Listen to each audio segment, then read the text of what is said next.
Hello everyone and welcome back to the Deserts of Kharak lore series episode 3. My name is Matt Letter and today we're going to continue to explore the various Kiithid of Kharak. We start with the Paktu. Before 462 KDS, the Paktu were a minor farming kith on the slopes of the Salt Sea.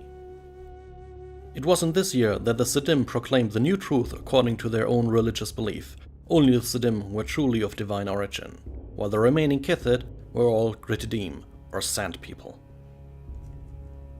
With this new religious dogma, there came a lot of violence against non-Siddim, and the harshest measure they established was the Clean Water Act, which forbade non-Siddim Kiithid from living at the headwaters of a river or stream, lest they foul the water. In 488 KDS, following many similar dispossessions, the Paktu were exiled from the homelands as well by the Siddim Temple Man. Many of the dispossessed were targeted by Galcian preachers, who said that for every sin of pride the Siddim committed, they would have to pay harshly. Many would welcome the Galcian to escape Siddim persecution, only to be held at sore point by their new overlords, with belongings and books being burned due to their sinful nature. The Galcian priests often also demanded heavy tributes in food and fodder, and sometimes even more appalling sacrifices. Caught between two major factions, the smaller Kiithid had to choose a side. By this time, the lesser Kiithid were ready to try the unthinkable, cross the desert to the south, looking for new lands. By this time, Majir Paktu had become the Kith Tsar of his people. Though the first migration was not his own idea in full, he took the fate of his people into his own hands. The Paktu built great sand sailors and attempted what none had ever tried before. Lost to all hope, they tried what seemed hopeless. 50 Kiithid set out from the plains at Albegido in 490 KDS and sailed through the desert, sweeping over sand and through storm. By the time they reached the shores of Hunan Mountains in the south, only 17 families were left, with all other families lost to the desert. Without any guide to bring them over the Hunan, more died along the way to poisonous waters, rockfalls, thirst, and lizard bite. Many of the firsters fell into despair and would not want to go on. Majir Paktu was a leader on that day, and he stood at the head of the column and pleaded to them. He said the words that would become the new motto of Kiith Paktu: "I can smell the sea." People didn't believe him, and more than a few turned to start their trek backwards. At this moment though, according to legend, a bird appeared in the cloudless sky, a sea spirit circling against the hot sun. The group then followed the sea spirit and Majir Paktu through the mountains, and when they stood at the top of the hill, were looking down at the rolling waves of the Great Grey Sea, which was named the Majiran Sea. 3 years later, after building up their own land in the south, Majir and a few hand-picked followers decided to make their way back across the desert, northward again, to make the people suffering from war aware of the south and the peace that reigned there. Majir did not make it, though 7 of his followers did, spreading the news. Every year from that point forward, many Kiithid built sand sailors in the plains of Albegido and set out to the Paktu holdings. The Siddim and Galcian were not content to let the people and Paktu slip away that easily though. By 650 KDS, both factions would consider those fleeing south their vassals still, and they would demand tribute from them. 3 major attempts to assault the southern lands were started between 652 and 700 KDS. The last one was the most successful, as Liam Galcian arrived at the pass of the Hunan Mountains with his army almost intact, ready to subdue the unruly Kiithid of the south. The grandson of Majir Paktu, Kim Paktu Tsar, arrayed an army of 30,000 swords under his banner and said, "These are my people, this land is ours, you have no vassals here." Liam Galcian faced fresh troops with good supplies, but nonetheless attacked and led his troops to battle. Very few who followed him into war survived that day, and though hundreds of Paktu were killed, the southern Kiithid Tsar eventually prevailed and no similar crusade had ever been attempted again. To this day, the Paktu believe in independence above all and despise priests and dictators. They are optimistic, innovative, and venturesome. When things are darkest, someone will most always repeat the motto first spoken by Majir: "I can smell the sea."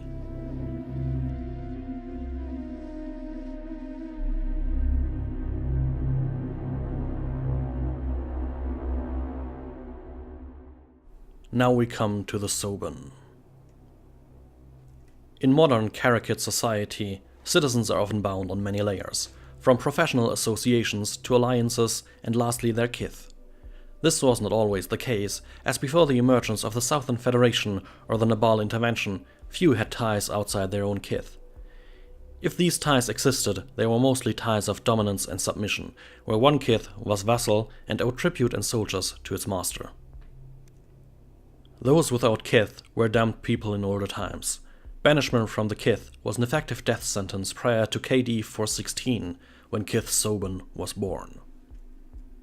The Grey Brotherhood, as they are also called, emerged from two vassal Kiithid that held lands along the Second Sea. They were invaded by the templemen of a stronger neighboring kith and managed to hold them off for a little while, killing some of the invaders. In retaliation, the attackers brutally murdered the survivors whom had surrendered, going further and violating the basic taboos of Kharakid society. All the children of the farmers were murdered, as well as the leaders of every family, man or woman. Those that remained were driven from their holdings and fled across the sparkling desert to carry knowledge of these atrocities to their masters. The leader of these survivors was a man named Soban, later known as Soban the Red. He knelt before his Tsar and recounted the horrors, asking for vengeance. His kith Tsar was afraid of the possible repercussions for granting that, though, and when Soban heard the response, he tore all the collars of his kith from his body in shame. His followers did the same. Soban declared the word kith was meaningless when any kith Tsar could turn a deaf ear to the blood of children crying from the ground. He vowed to never belong to any false kith again.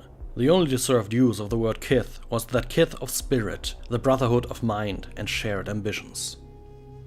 The followers of Soban took a new color, a deep and vivid red of blood flowing from the heart.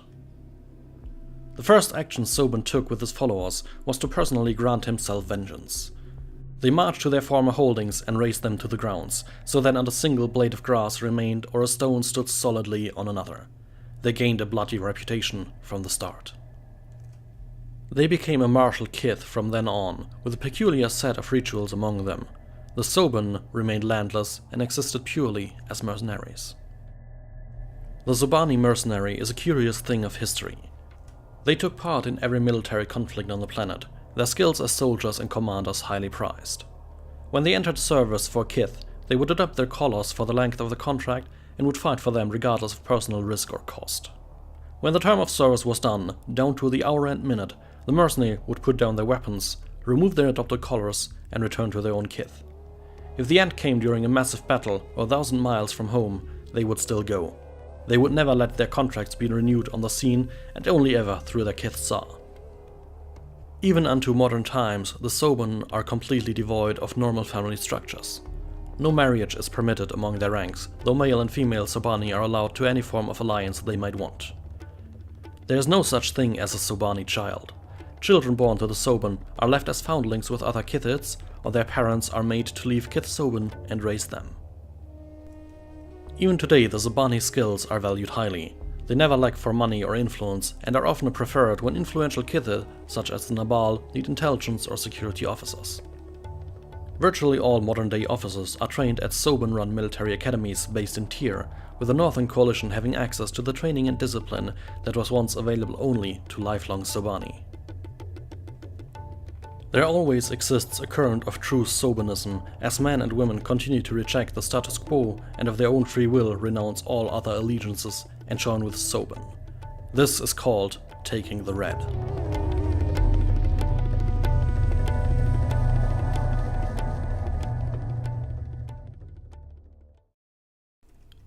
Now we come to the Manaan.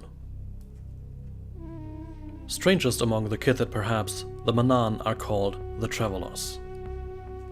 In early Kharakid society there exists a dislike for the Manani that is easy to explain, for when all others had settled down, they remained nomadic and would expect hospitality when arriving at a hold. They resisted all efforts to civilize them and make them settle down. They were driven by a hunger for new experiences, and only a few restless others can understand this drive. They would simply pick up their stakes and move into the wastes again, leaving the security and hard work of other Kiithid behind. The earliest historic mentions come in 340 KDS, when holdings along the White Desert complained that farms had been raided by the Travelers. By the accusations, the Manani had peacefully left when turned away at a hold, but returned at night, by the hundreds, to climb over the walls and steal a great many things. The tale was dubious for many reasons, among them that the Manani rarely if ever traveled in such large groups. Additionally, the amount stolen by the Manani was curiously near exactly equal to what the vassal would have had to give as tribute to their overlord were it not for the theft. There is precedent for Kiith Manaan's reputation though. The majority may be innocent of raiding, but a few groups would travel in greater strength and might be capable of stealing a few barrels of water now and then. A large part of the Manani were probably guilty of minor pickpocketing or picking fruits from a market, but none would do more than that. Why though would other Kiithid still welcome them into the settlements even though the Manani reputation was well known? The answer is easy: entertainment. Manani were always traders, but prior to the Great Migration they could never compete with legitimate trade routes. To survive, the traders and travelers would have to bring something to their host they could not get cheaper or more routinely elsewhere. In some cases, the Manani wanderers would have drugs or rare medical items often found only in remote places, but more often the wanderers would bring something else entirely, something less tangible but much more valuable: music, laughter and spectacle. A break from the hard and unending work of the desert farmer. For many years the Manani were getting by their wits and ability to amuse those born in the holes and cities of Kharak. The Manani were known as singers and poets, magicians and dancers, actors and conmen, but there was still no truth to the accusation that some of them were using dark magic, though sometimes they would, by other means, make some of the young men and women of the hosts disappear. After the beginning of the Great Migration, life for the Manani changed dramatically. Though they played no major role in the first crossing, small Kiith accompanied the Paktu in the sand sailors that left Albegido in 490 KDS. Most of these Manani would return in 497 to the north, bringing 3 masted ships with them, a technology to which the Manaan took immediately and improved upon the original design in many ways in the years to come. During the early years of the Heresy Wars, Manani, still living in the north, suffered badly under the Sidim and Galtian rule. Their free-spirited and joyous attitude was anathema to these Kiithid, and one of the few policies both parties could agree on was that Kiith Manaan was an abomination in the eyes of the Duke. Kiith Manaan would hold a festival every year in what they called Ferin Shah, the dancing grounds. In this place only celebration was allowed, and no bloodshed should ever come to the place. In 513 KDS, an army of Sidim attacked the Manani celebrants during the celebrations, enacting a massacre of grand proportions. Following the massacre at Ferin Shah, the majority of Kiith Manaan took to the sail and sword, changing their lifestyles dramatically. The once mythical Manaan raiders became a reality, and the Kiith thirsted for Sidim blood. Sidim holdings that bordered on the desert were regularly raided and nobody was spared, with the sightings of a mast at the horizon often heralding panic and terror. Within 100 years, however, the Manani exhausted their appetite for revenge and bloodshed and began to use their ships for more profitable ventures. When the Great Mother of their Kiith Tsar, Manaan, declared the war against the Sidim at an end in 656 KDS, the Manani built a new dancing ground, this time in the far south, in Paktu-held lands. The inquisitive nature of the Manani is not dead even to today's world. They control immense wealth, and of all the Kiithid are the most likely to bring forth a diplomat or statesman. They also make great scout pilots, and are always eager to volunteer when it's time to fly an experimental craft. The hunger for things new and exciting still burns within the Kiith's blood.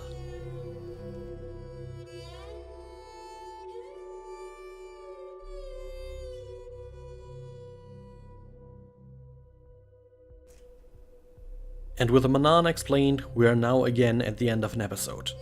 I do thank you all for watching and hope you've had some fun. If I got something wrong, please let me know in the comments. Other than that, I hope you're looking forward to the next episode, when we will continue and probably end the explanation of all the various Kiithid on Kharak. If you do like this series, consider checking out my actual Let's Play of Deserts of Kharak, and maybe also subscribing to the channel or leaving a like. If you want, you can also follow me on Twitter at _madletter for all news updates I bring out. And with that said, I thank you again for watching and hope to see you soon.